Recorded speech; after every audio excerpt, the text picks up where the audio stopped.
Orcs, goblins, hobgoblins, there are enough options for players of Dungeons & Dragons 5th edition to play as one of the monstrous races, but I often find that these options, like the races themselves or the classes based upon those races, are scattered across too many different books, PDFs and other content. But that all ends now with the Book of Conflict, Brutal Races.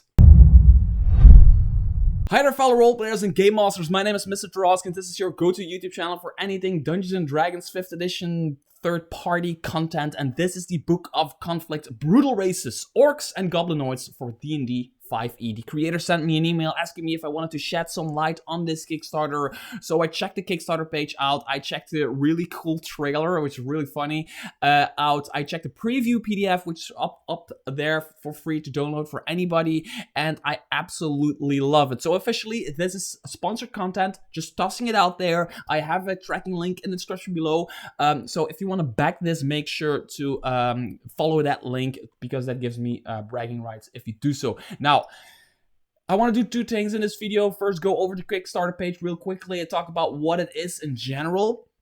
My first opinions and everything, and then I wanted to go into the preview PDF kinda and just take some things out that I really like, and there's like one or two things that I like a little bit less, but it is a preview PDF, of course. They are working with feedback. The people sending me the emails are really friendly, really professional, so yeah, this looks really cool. This is one of those books that I personally would use, because I like usability, and I like taking a book from my shelf and knowing what's in there. For example, there's books that have all kinds of different classes, all kinds of different races, all kinds of different spells, all kinds of different settlements, all kinds of different, which is great if you just are flipping through stuff in order to just, like, when you're bored or when you are starting a new campaign and you're like, I'm just gonna flip through some stuff and see what's going on.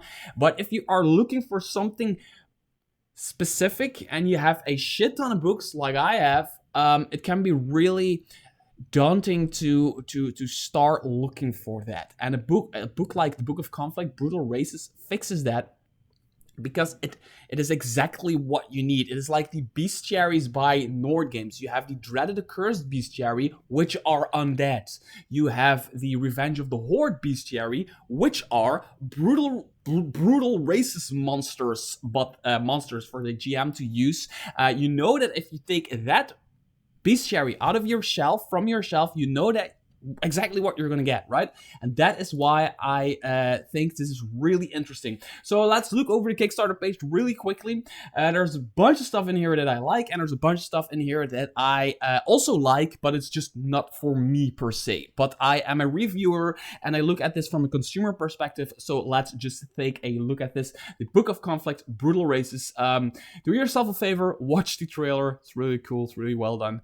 So as you can see, there's this book that comes potentially in a sleeve with this big box, a GM screen, which is really cool. It is this castle type thingy, which is cool. I won't use it because I'm a theater of the mind kind of guy. I roll open. I don't use the GM screens at all, but I created one myself for my own adventure, and I know people that are using it for that adventure, Isle of the Dreaded Accursed.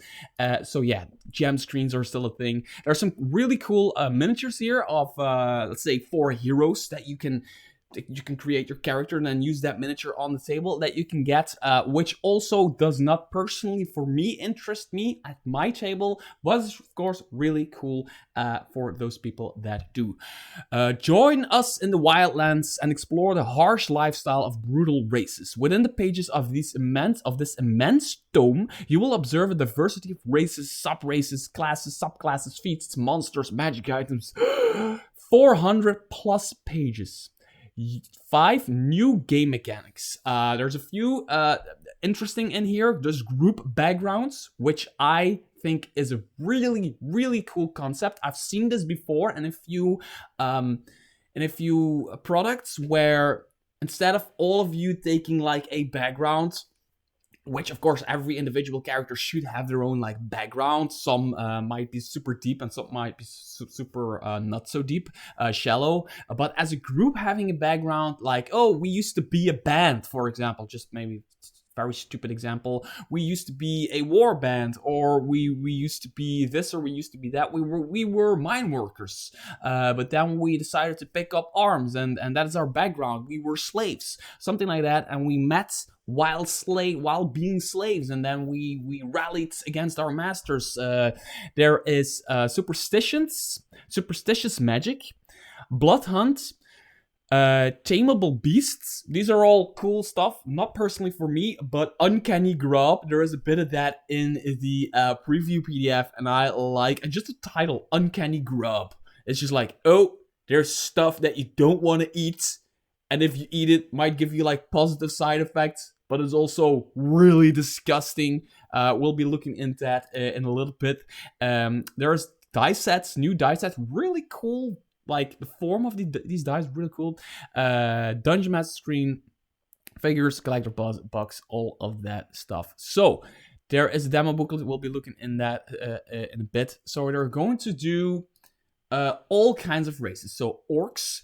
And then they split that up in, for the orcs, they call it upbringings. For the goblins, they call it cake. Is it guests? For hobgoblins, it's settlements, tribes, and then there's half-orc variants, which, for example, there's one variant in the preview PDF that has like the half-orc, half-elf thing going on, where they take that as a separate race, which I think is a really good idea, to have like its own lore, its own feeling to it. And then there's going to be classes, so you will find five very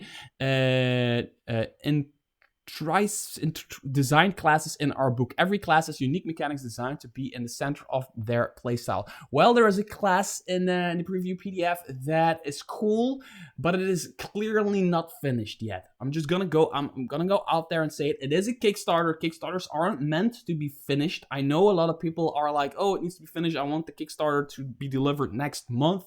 Yeah, a lot of big companies do it like that these days, but originally a Kickstarter is like on a motorbike. When you take your motorbike and you just like kickstart your motorbike, you help somebody start their thing because you like what they are going to do.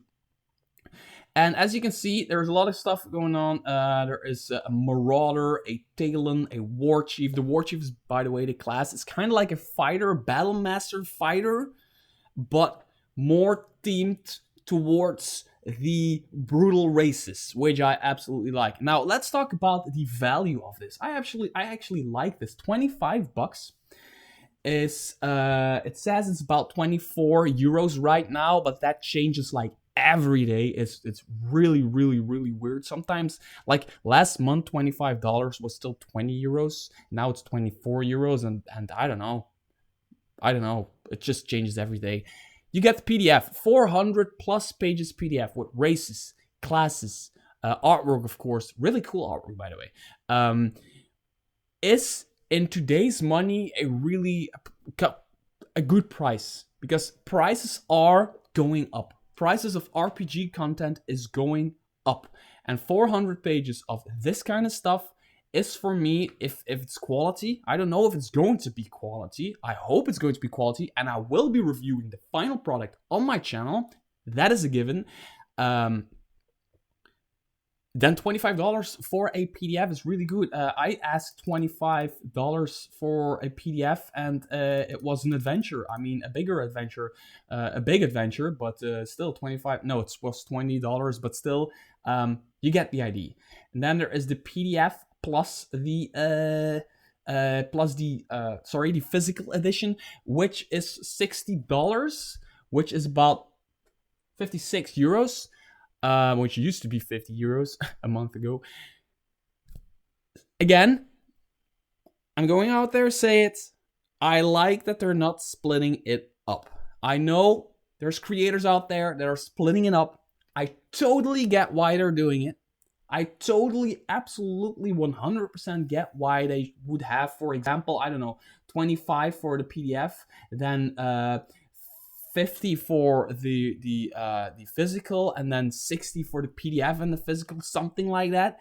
I get why people are doing it, but from a consumer perspective, buying a physical book just buying a physical book and being like, hey man, I bought your physical book, I covered your cost of that physical book, I helped you make some money on that physical book, can you please send me also the digital file that's on your computer so that I can also use it on my iPad or whatever.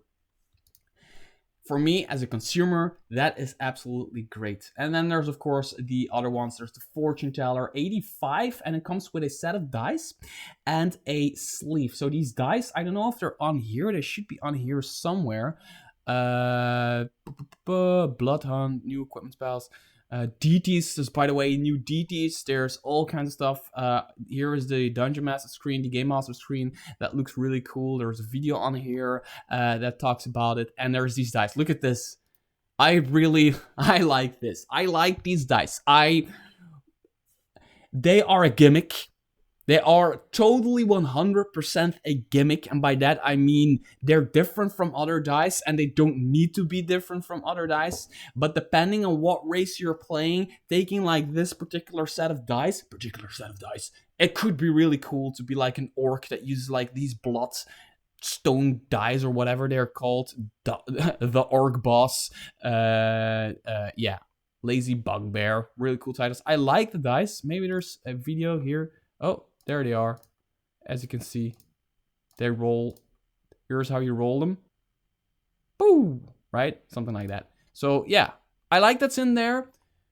It's a gimmick, but I know from selling dice myself that people really, really love dice. And if they're in a really weird shape, people might even love them even more. So, without further ado, let's look into the preview PDF real quickly. And here it is, ladies and gentlemen, the Book of Conflict Brutal Races preview PDF that is free to download for anybody who goes over to the Kickstarter page, link in the description below. Like I said earlier, this is sponsored content, so just tossing it out there for people who clicked the timestamp to this point in the video. So the Brutal Races demo booklet is 35 pages, so I won't be going over everything, but basically they go over a few races. They go over a few classes, which has something really interesting. There's deities in here. There's information about Bloodhunt, group backgrounds, which I think is really cool and interesting. Equipment, monsters, and NPCs. But what I want to look at really quickly is just scroll through the races, then look a little bit deeper at the warchief and also at Uncanny Grub. I like Uncanny Grub because that is why I am interested in this book. I like it for its races and just picking out a race, but like buying an entire book just to pick out some racial traits and then play for the rest of the game without using that book at all, that would be really stupid and shitty and waste of your money, right? But having all of these like backgrounds and feats and deities that you can tie into your character and read about while your character is having like this character development thing going on, right? That is what makes a book like this worth it. And then there's monsters and NPCs, so even you can like buy it for yourself to play a monstrous race, but then also give the book to your game master and be like, hey, here's some really cool monsters for us to fight. I didn't look at them. So anyway, races: half-orc, variant, godlike, the elf-orc. It's cool, right?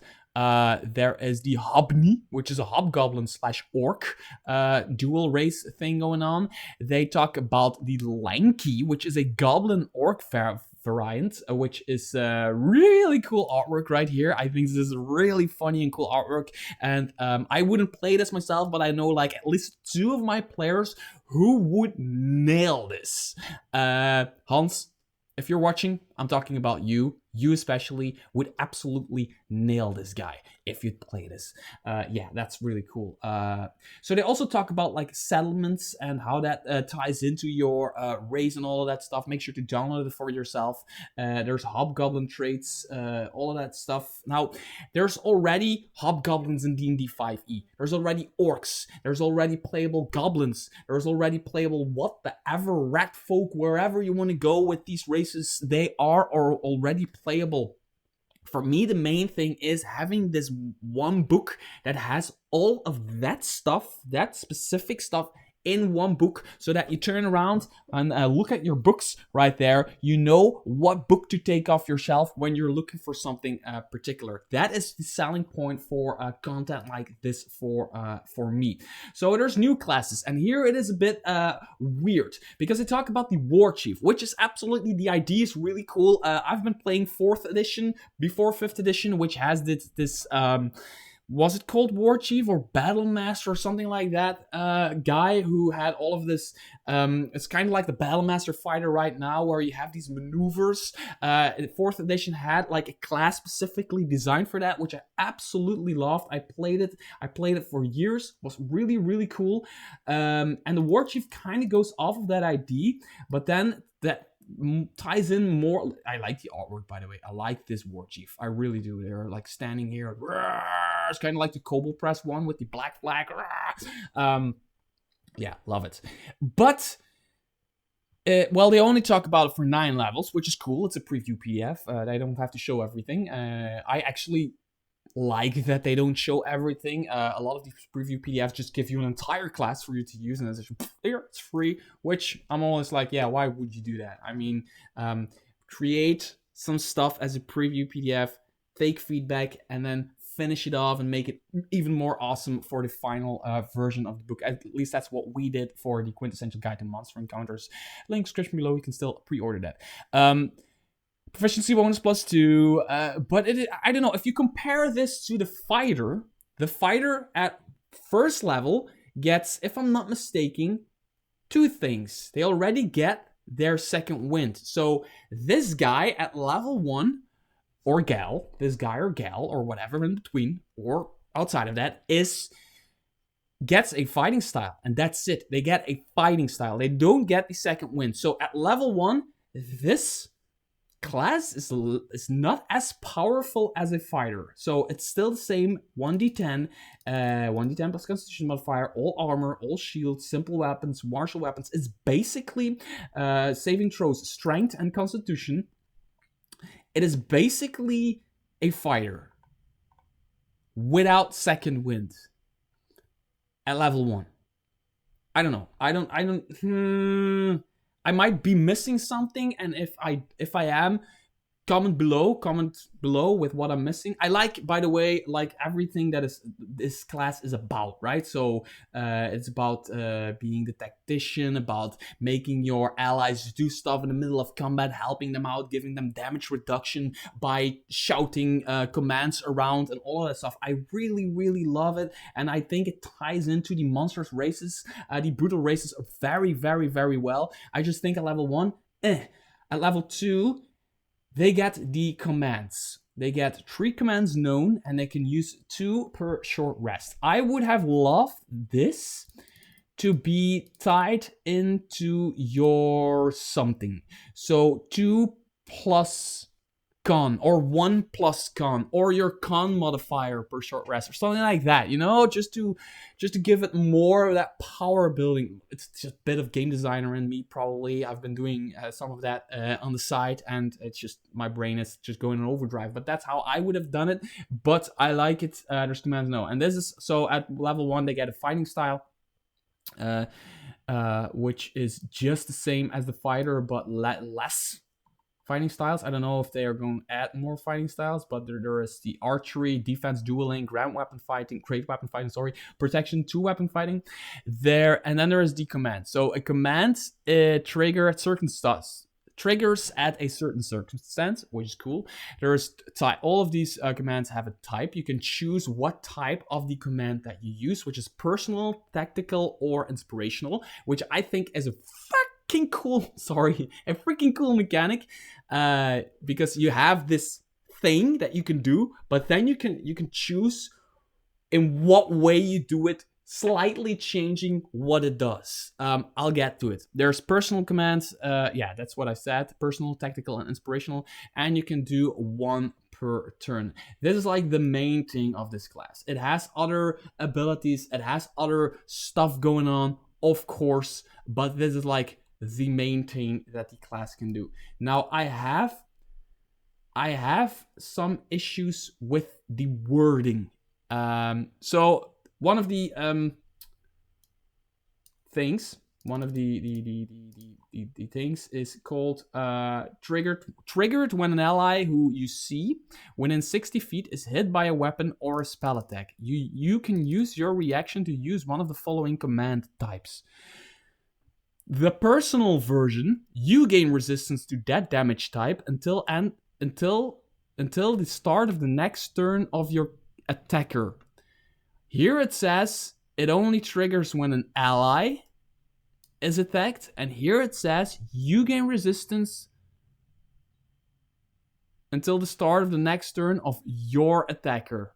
I don't know what to make of that, but I'm going to assume they mean that it also works on yourself. Maybe it assumes that you are your own ally, I don't know.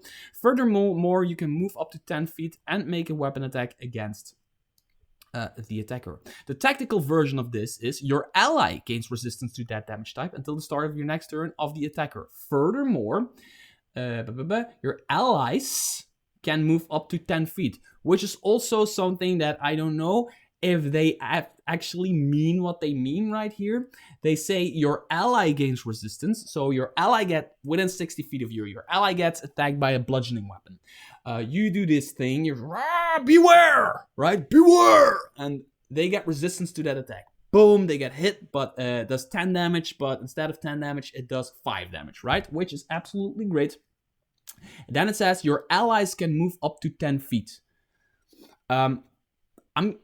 Rules as written, that means everybody in your party can move up to 10 feet.